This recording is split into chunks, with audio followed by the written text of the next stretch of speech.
बिस्मिल्लाहिर्रहमानिर्रहीम। अस्सलाम वालेकुम everyone, this is Amreen. Welcome to QAZ। Hope you all are doing well. आज की इस वीडियो में मैं जिस प्रोजेक्ट के ऊपर काम करने जा रही हूँ वो है वर्ड काउंटर। वर्ड काउंटर जो है, इसके ज़रिए हम किसी भी सेंटेंस या किसी भी पैराग्राफ के अंदर कितने वर्ड लिखे हुए हैं हम उसकी क्वांटिटी को जो है जान सकते हैं। तो इसको हम किस तरह से बनाएंगे, इसके लिए मैं सबसे पहले एक फ़ोल्डर क्रिएट करने जा रही हूँ और इस फोल्डर का नाम जो है मैं रखूंगी वर्ड काउंटर।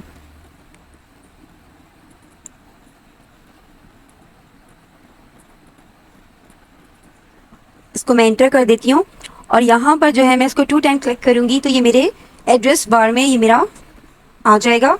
और इसे मैं यहाँ पर 1 टाइम क्लिक कर कर बैक करूँगी और यहाँ पर फिर CMD लिखकर एंटर कर देती हूँ, जिससे मेरा कमांड प्रॉम्प्ट जो है वो ओपन हो जाएगा। ठीक है, तो अब हम यहाँ से अपने VS कोड में जाने के लिए कोड स्पेस डॉट लिखेंगे और इसको फिर एंटर कर देती हूँ। इस तरह से ये मेरे पास मेरा VS कोड जो है ओपन हो चुका है। यहाँ पर मैं सबसे पहले इस वेलकम को क्रॉस करूँगी और आपको यहाँ ऊपर ये 3 डॉट्स के आइकन नज़र आ रहा होगा। इसे मैं 1 टाइम क्लिक करती हूँ तो मेरे पास कुछ ऑप्शंस जो हैं यहाँ पर शो हो रहे हैं, जिसमें से मैं इस टर्मिनल को चूज़ करती हूँ। ठीक है, जैसे ही मैं इस टर्मिनल के ऊपर अपना कर्सर ला रही हूँ तो आपको यहाँ सामने न्यू टर्मिनल नज़र आ रहा होगा लिखा हुआ। तो इसे मैं 1 टाइम क्लिक करूँगी, जिससे मेरे VS कोड के अंदर एक छोटी सी विंडो टर्मिनल की ओपन हो जाएगी। ठीक है, अभी हमें क्या करना है कि हमें अपने इस टर्मिनल को सेट करना है। इसको सेट करने के लिए मैं यहाँ पर मौजूद ऑप्शंस में ये जो डाउन एरो का ऑप्शन नज़र आ रहा है, इसे मैं 1 टाइम क्लिक करूँगी तो इसके ऊपर मुझे कुछ ऑप्शंस लिखे हुए नज़र आएंगे। ये तमाम ऑप्शंस क्या हैं? ये बेसिकली मेरे इस टर्मिनल की सेटिंग है, जिसमें से मैं अभी कमांड प्रॉम्प्ट को सिलेक्ट कर लेती हूँ, जिससे मेरे पास मेरा टर्मिनल जो है ये माइक्रोसॉफ्ट विंडोज़ पर सेट हो जाएगा। ठीक है, अब यहाँ से हम अपना काम जो है वो स्टार्ट करेंगे। इसके लिए मुझे यहाँ पर मैं क्या करने वाली हूँ कि मुझे अपने इस प्रोजेक्ट के लिए जिन जिन फाइल्स की ज़रूरत है और फोल्डर की ज़रूरत है, तो 1 बाय 1 कर मैं इन तमाम को यहाँ पर बनाती जाऊँगी। तो फर्स्ट वन जो है, मैं tsconfig.json की फ़ाइल के लिए कमांड लिखूँगी TSC स्पेस हाइफन N8 और इसको मैं इंटर कर देती हूँ। तो आप देखिए यहाँ पर मेरे पास tsconfig.json की फ़ाइल जो है ये आ चुकी है। अब हम यहाँ पर npm space N8 space -y लिखकर एंटर कर रही हूँ मैं। तो मेरे पास package.json की फ़ाइल जो है ये भी आ गई है। अब थर्ड वन फाइल के लिए मैं दोबारा अपनी कमांड लिखूँगी npm space i space @type /node space -D और इसको मैं एंटर कर देती हूँ। तो थोड़ी सी इंस्टॉलेशन मेरी होगी और उसके बाद मेरे पास नोड मॉड्यूल्स का फोल्डर एंड package.log.json की फ़ाइल जो है ये भी आ चुकी है। ठीक है, अब मुझे यहाँ पे क्या करना है, अपनी एक और फाइल बनानी है .gitignore की। तो इसके लिए मैं इस फाइल पर आकर क्लिक कर रही हूँ। ये मेरे पास ऑप्शन आया है, यहाँ पर मैं .gitignore की फ़ाइल जो है वो बनाऊँगी।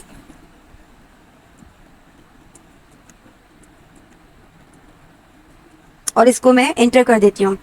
तो जैसे ही मैंने इसको इंटर किया, यहाँ पर क्या हुआ कि .gitignore का फोल्डर जो है मेरे सामने ओपन हो गया है, जहाँ पर मुझे नोड मॉड्यूल्स लिखकर उसको सेव करवाना पड़ेगा। तो हम कर लेते हैं इसको।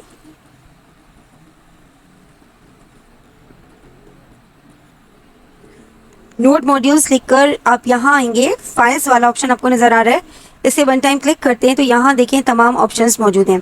इसमें सेव को मैं क्लिक कर रही हूँ और इसे फिर अब मैं इस .gitignore के फोल्डर को यहाँ से बंद कर देती हूँ।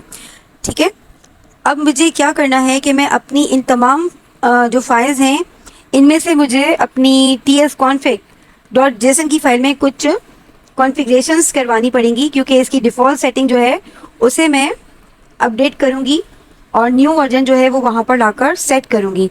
तो इसके लिए मैं क्या करने वाली हूँ कि मैं यहाँ आकर थोड़ा नीचे आती हूँ। तो यहाँ देखिए लाइन नंबर 14 के ऊपर आपको ये टारगेट ES 2016 नज़र आ रहा होगा लिखा हुआ।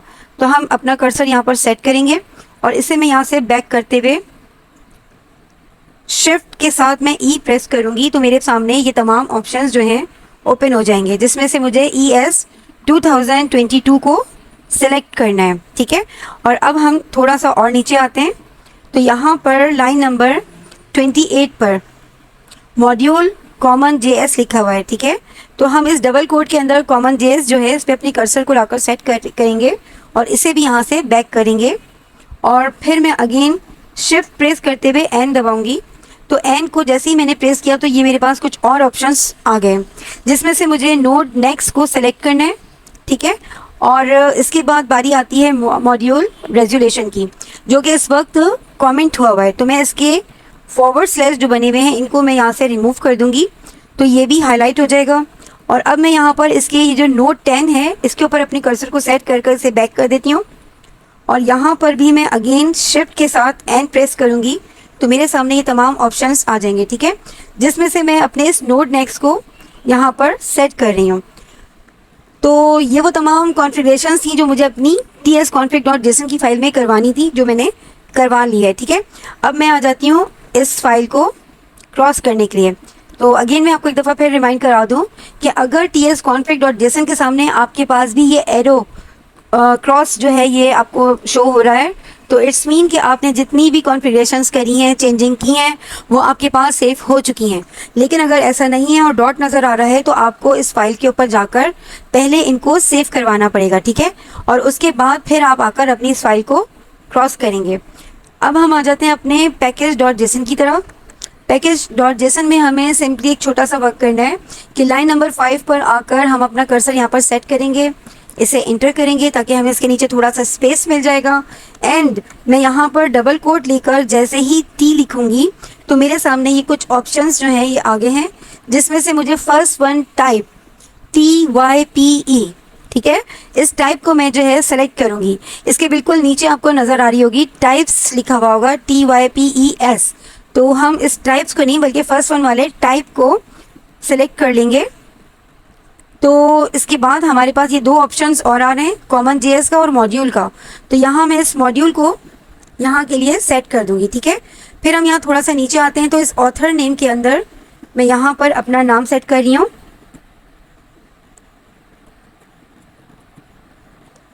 और उसके बाद मैं अपनी इस फाइल को भी यहाँ से क्रॉस कर देती हूँ। अच्छा, अभी जो मैंने सबसे मेन काम था वो तो किया नहीं है।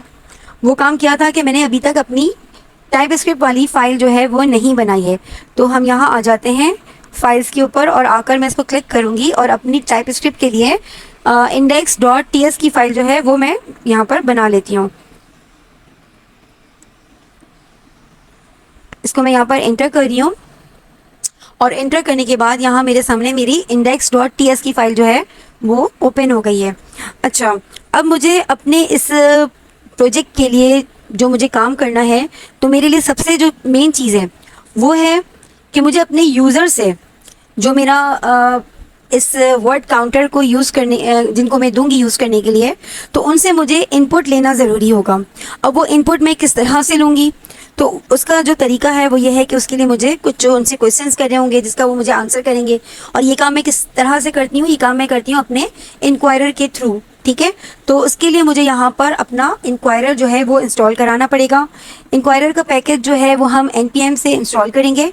तो इसके लिए मैं अपने टर्मिनल पर आकर क्लिक कर रही हूँ और फिर मैं यहाँ पर उसके लिए कमांड लिख रही हूँ npm space i space inquirer. ठीक है, और इसको भी मैं एंटर कर देती हूँ। तो इससे मेरे पास थोड़ी सी इंस्टॉलेशन होगी और उसके बाद जो इंक्वायरर है वो मेरे नोड मॉड्यूल में आकर स्टोर हो जाएगा।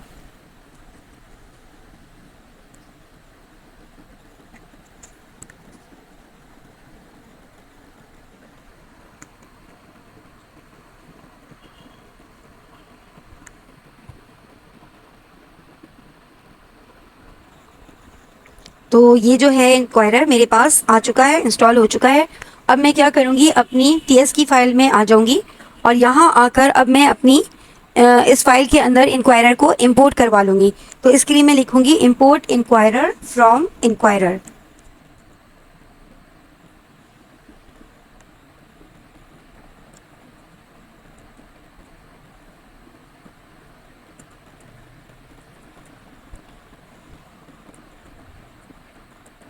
डबल कोट के अंदर मैं लिखूंगी, ठीक है। और अब मैं इस कोट से बाहर आकर सेमी कॉलन का यूज़ करूंगी ताकि मेरी लाइन कंप्लीट हो जाए।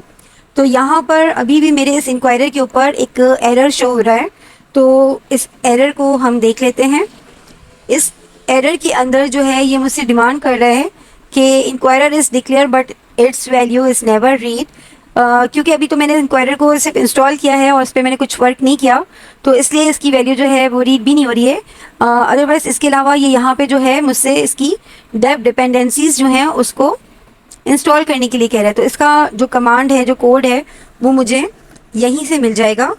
तो मैं यहाँ से इस कोड को कॉपी कर लेती हूँ और फिर मैं अपने टर्मिनल के ऊपर आकर इसे पेस्ट कर कर एंटर कर देती हूँ। तो थोड़ी सी इंस्टॉलेशन होने के बाद आप देखेंगे कि मेरे इंक्वायरर का ये एरर चला जाएगा। तो ये इंक्वायरर का मेरा एरर जो है अब यहाँ से जा चुका है। अच्छा, आज मैं यहाँ पर एक काम और भी करने वाली हूँ कि मैं यहाँ पर चॉक को भी यूज़ करूँगी। तो इसके लिए मैं चॉक जो है उसे भी इंस्टॉल करूँगी। तो इसके लिए मैं लिखूँगी npm space i space chalk, ठीक है, और इसको मैं एंटर कर दूँगी।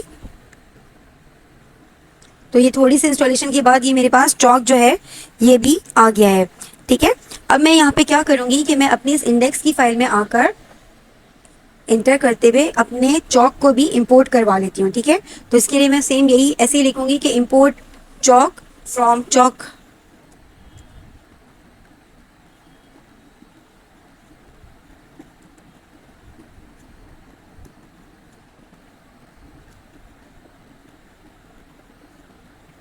ठीक है, अब हम यहाँ से इसको मैं एंटर कर रही हूँ और मुझे क्योंकि अपने इस प्रोजेक्ट के ऊपर जो मुझे काम करना है उसके लिए मुझे किस चीज़ की ज़रूरत है, मुझे ज़रूरत है इनपुट की, जो कि मैं अपने यूज़र से जो है मुझे चाहिए होगा।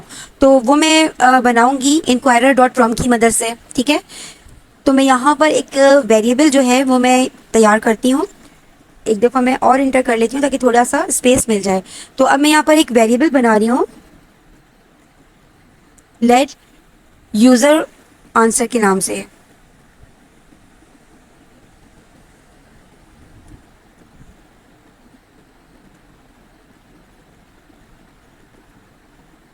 ANS कर लेते हैं इसका नाम और इक्वल टू कर कर मैं यहाँ पर अवेट यूज़ करूँगी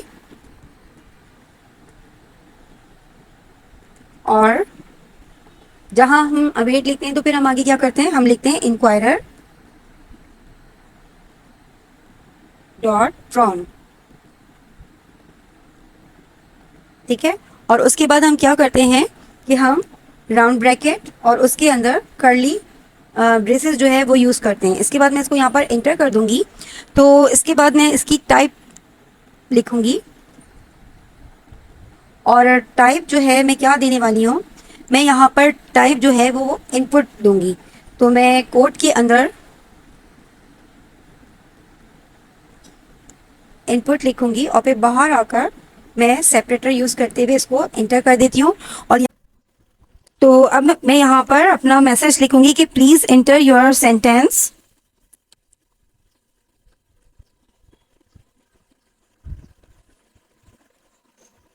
और इसके बाद मैं इसे यहाँ पर नीचे आ जाती हूँ और इसमें सेमी कॉलन लगाकर अब मैं इसे अपने टर्मिनल पर जाकर कंपाइल कराती हूँ और इसे चेक कर लेते हैं कि हमारा इंक्वायरर जो है वो अब कैसे काम कर रहा है।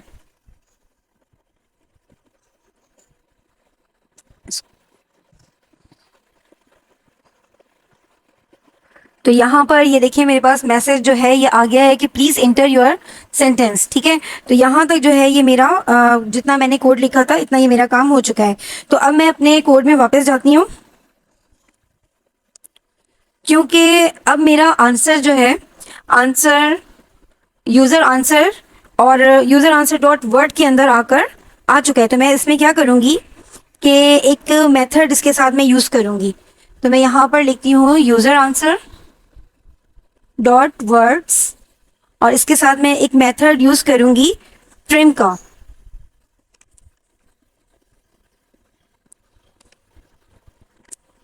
ठीक है। ट्रिम का मेथड क्या है, ये हमारे सेंटेंस के अंदर सेटिंग में और स्टार्टिंग में और एंडिंग में जो स्पेसेस आ जाते हैं वो उनको रिमूव कर देता है, ठीक है।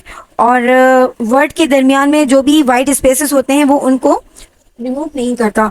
तो अब मैं इसके साथ ट्रिम के बाद जो है एक और मेथड यूज कर रही हूँ, डॉट स्प्लिट का।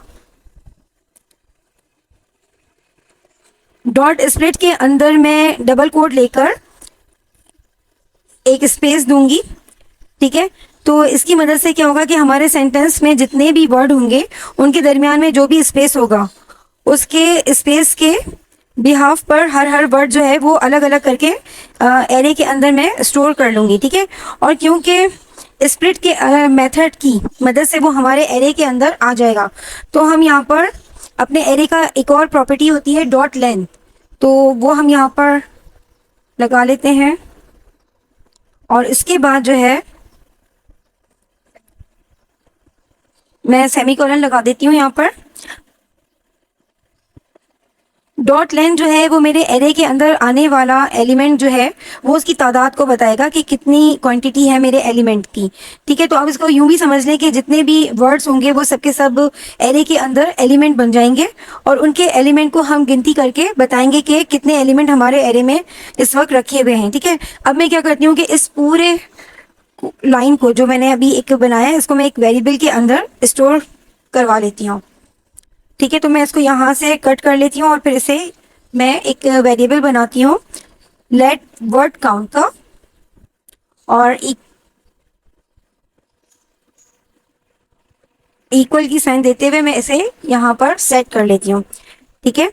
तो यहाँ तक मेरा ये कोड हो चुका है। अब मुझे क्या करना है कि मुझे अपने इस कोड को कंसोल करना है। तो मैं यहाँ पर नीचे आकर एक लॉग का फंक्शन बनाऊंगी और इस लॉग के फंक्शन के अंदर भी मुझे एक मैसेज लिखना है। तो उस मैसेज को मैं टेम्पलेट लिटरल्स के ज़रिए शो करूँगी। तो मैं यहाँ पर बैकटिक यूज़ करते हुए वो मैसेज लिखती हूँ और मैसेज मेरा कुछ ऐसा होना चाहिए कि योर सेंटेंस हैज़, और यहाँ पर मैं थोड़ा सा स्पेस लूँगी और स्पेस के बाद मैं यहाँ पर डॉलर साइन को यूज़ कर लेती हूँ और कर्ली ब्रेसेस करूँगी और इसके बाहर में जो है वर्ड्स, यहाँ ऊपर से मैंने वर्ड काउंट को इसके अंदर मैंने कर दिया और इसके बाहर जाकर मैं अपने सेंटेंस को कंप्लीट करूँगी कि वर्ड्स लिख देती हूँ और फुल स्टॉप लगा देती हूँ, ठीक है। तो अगर अब हम इसको पढ़ेंगे तो यहाँ है कि योर सेंटेंस हैज़, अब जो भी मैं सेंटेंस मेरा यूज़र जो इसमें देगा तो वो इसके अंदर जितने भी उसके वर्ड्स होंगे उसकी क्वांटिटी जो है वो यहाँ पर आ जाएगी, ठीक है।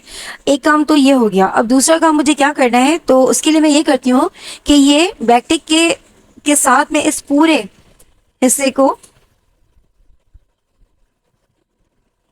सिलेक्ट कर अगेन राउंड ब्रैकेट के अंदर ले लेती हूँ, ठीक है। और अब मैं इससे थोड़ा सा बाहर जाकर चॉक यूज़ करूँगी।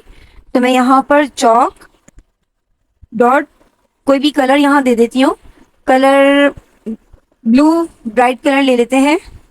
यहाँ ऊपर आ भी गया हमारे पास और फिर अगेन मैं डॉट यूज़ करते हुए इसको बोल्ड कर देती हूँ, ठीक है। और अब मैं इसको बाहर आकर सेमी कोलन लगाऊंगी अपने कंसोल के फंक्शन के बाहर आकर और इसको मैं अपने कंपाइल करवाती हूँ टर्मिनल पर आकर। तो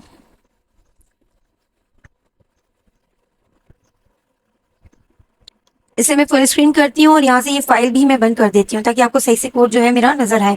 तो अभी मेरे पास मैसेज जो है ये आ चुका है कि प्लीज़ इंटर योर सेंटेंस। अब मैं यहाँ पर कुछ भी सेंटेंस है जो है मैं लिख देती हूँ। तो मैं यहाँ डबल कोट के अंदर ही लिखती हूँ कि डू वॉट इज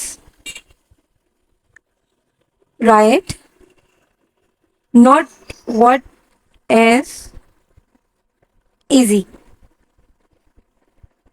ठीक है। अब मैं इसको एंटर करती हूँ। तो यहाँ ये देखिए कि मेरे इस सेंटेंस में जितने भी वर्ड यूज हुए हैं वो यहाँ पर आ चुके हैं कि यहाँ पे मेरे जो मैंने मैसेज बनाया था अपने टेम्पलेट लिटरल्स की मदद से कि वो यहाँ पर आ गया है कि योर सेंटेंस हैज़ 8 वर्ड। यानी ये जो मैंने अभी एक कोड दिया, इस कोड के अंदर do what is right, not what is easy. अगर मैं इसको अलग अलग पढ़ूं तो ये कितने वर्ड है, ये 8 वर्ड्स हैं। तो यहाँ जो है ये मेरे पास मेरे वर्ड काउंटर ने इसको काउंट कर कर मुझे बता दिया है। तो ये था मेरा आज का प्रोजेक्ट और ये था मेरा वर्ड काउंटर। उम्मीद है आपको अच्छे से इसको समझ में आ जाएगा, और अगर कोई भी कंफ्यूजन हो तो आप मेरी वीडियो को दोबारा से देख लीजिएगा ताकि आप इसको और अच्छे से समझ सकें। तो इंशाल्लाह नेक्स्ट वीडियो में नेक्स्ट प्रोजेक्ट के साथ फिर आती हूँ। Thank you very much. अल्लाह हाफ़िज़।